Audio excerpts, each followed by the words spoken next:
Assalamualaikum warahmatullahi wabarakatuh. Saya Fatima Azara dari kelas 12-8 nomor absen 9 ingin menjelaskan atau merangkum secara ringkas yakni mengenai bab 6 dengan materi cinta tanah air dan moderasi beragama.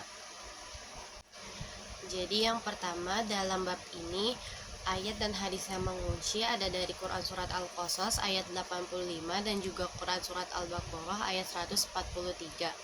Nah, kalau hadisnya itu ada hubbul watoni minal iman yang artinya cinta tanah air adalah bagian dari iman.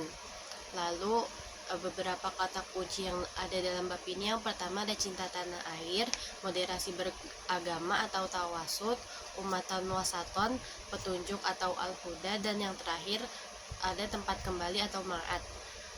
Pengertian dari cinta tanah air ini sendiri yaitu mengenai tentang kasih, bangga, dan loyal terhadap bangsa dan negara sebagai bentuk syukur dan tanggung jawab sosial. Lalu kalau moderasi beragama itu bersikap adil dan tidak ekstrim kiri atau liberal ataupun ekstrim kanan, atau kata lainnya itu radikal. Lalu kalau pengertian dari umatan wasatan yaitu menjadi umat yang adil dan seimbang, jadi nggak menyimpang dari jalan-jalan yang lurus.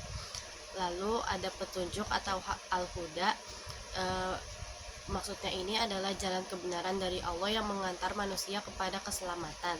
Lalu yang terakhir pengertian dari tempat kembali atau ma'ad itu maksudnya tempat kembali Rasulullah. Sebagian ulama menafsirkan sebagai haqqah atau lainnya hari kiamat.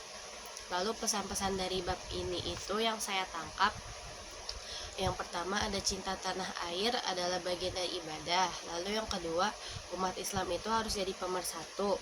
Terus bersikap moderat dan adil itu merupakan jalan tengah yang terbaik dalam kehidupan pribadi dan sosial dan beragama. Lalu intoleransi dan radikalisme itu bisa muncul karena adanya pemahaman agama yang sempit.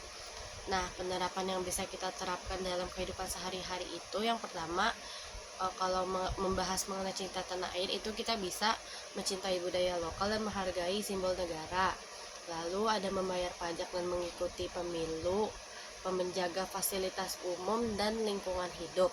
Lalu kalau moderasi beragama itu kita bisa terapkan dengan tidak menyebarkan paham ekstrim yang memecah belah. Lalu aktif dalam kegiatan sosial, berpikiran terbuka, dialogis, dan juga menghindari perpecahan. Nah, ada penjelasan lain selain dari kata-kata kunci yang tadi. Yang pertama, pokoknya tuh ini prinsip-prinsip moderasi beragama. Yang pertama ada tawasuh, itu bersikap tengah-tengah, tidak liberal. Yang kedua ada tasamuh, toleran dalam perbedaan. Lalu yang ketiga ada tawazun, yaitu seimbang antara kepentingan rohani. Lalu yang keempat ada islah, yaitu menyelesaikan masalah dengan damai. Dan yang terakhir ada syura atau mengedepankan musyawarah. Jadi dalam bab ini tuh kita menegaskan bahwa cinta tanah air dan moderasi beragama itu merupakan nilai-nilai yang ada dalam lunur Islam. Dengan kita menerapkan dan mengamalkan nilai-nilai pada bab ini tuh bisa jadi agen perubahan menuju Indonesia yang damai, adil, berani, toleran, dan berkemajuan.